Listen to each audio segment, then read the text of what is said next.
Ok, io sono Dario e Anche io sono Dario. questo è abbastanza carino. Facciamo parte dell'associazione universitaria IRIS, che è l'associazione universitaria dedicata Alle tematiche LGBT. Bom dia a tutti gli ascoltatori e ascoltadores di Radio Onde Furlane, de bande sobre grattoni, studi per edizione della Giornal di UE. Da chi in questa edizione della Giornal fevelante di economia e lavoro. Poi dopo passare ad ogni programma le notizie e le nuove che arrivano di amministrazione regionale, ma fevelare anche di scuole, di politiche e di territori. Sapresti spiegarci cos'è questo posto? Si impara a fare dei mestieri qua in pratica. Ah, che cosa si impara? Cioè, che tipo di mestieri? Tipo cucina, pulizia, roba così. E fra questi a te quale piace di più? Cucina? Sì? Io sono gay. Io sono trans. Ci siamo conosciuti tra l'altro in un aperitivo organizzato dall'associazione. Esattamente, ci siamo conosciuti tramite l'aperitivo e adesso stiamo insieme da 5 mesi. Sono originaria di Haiti, sono nata ad Haiti e sono stata adottata da una famiglia friulana quando avevo 1 anno, per cui comunque il friulano è stata la mia prima lingua. E da lì ho iniziato la mia attività lavorativa con Radio Onde Furlane. Di solito vado a fare la spesa qua.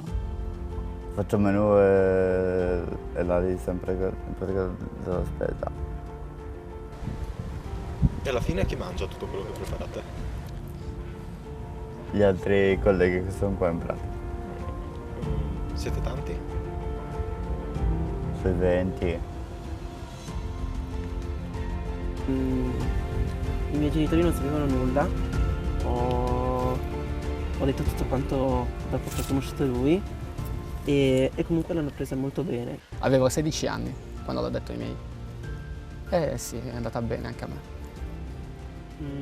Quindi siamo molto, molto felici per questo, cioè se pensiamo a qualche anno fa, senza andare troppo indietro, anche 20 anni fa, non era una cosa facile, un argomento tanto semplice e leggero. Adesso come adesso purtroppo più interrazzista che interrazziale, le persone non sono informate e per cui questa tematica qua viene vista in maniera negativa, ma perché manca secondo me molta informazione di quella corretta proprio sull'immigrazione. Mi piacerebbe fare un'altra cosa come questa che non avresti mai pensato che vorresti fare. Aprirmi con qualcosa da solo, qualcosa che è un ristorante tipo. Non passeremo mai inosservati. Se io e lui ci teniamo per mano quando camminiamo per strada, non passeremo mai inosservati, ci sarà sempre qualcuno che ci guarda. Perché ce ne sono troppo pochi come noi che lo fanno. E quindi probabilmente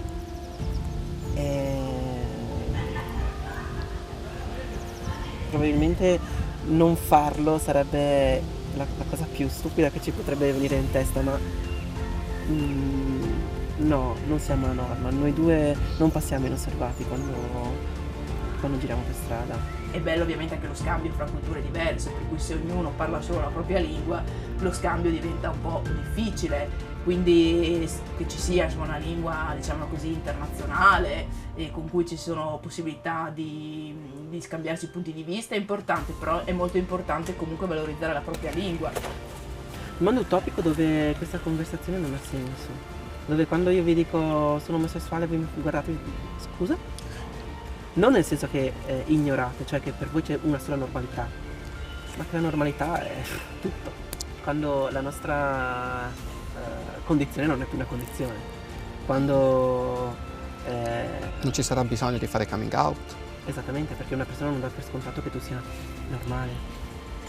Però se non lo facciamo noi, probabilmente fra altri 50 anni ci saranno persone che avranno lo stesso problema nostro. Il mondo utopico comunque lo costruiamo. Nessuno ce lo regala.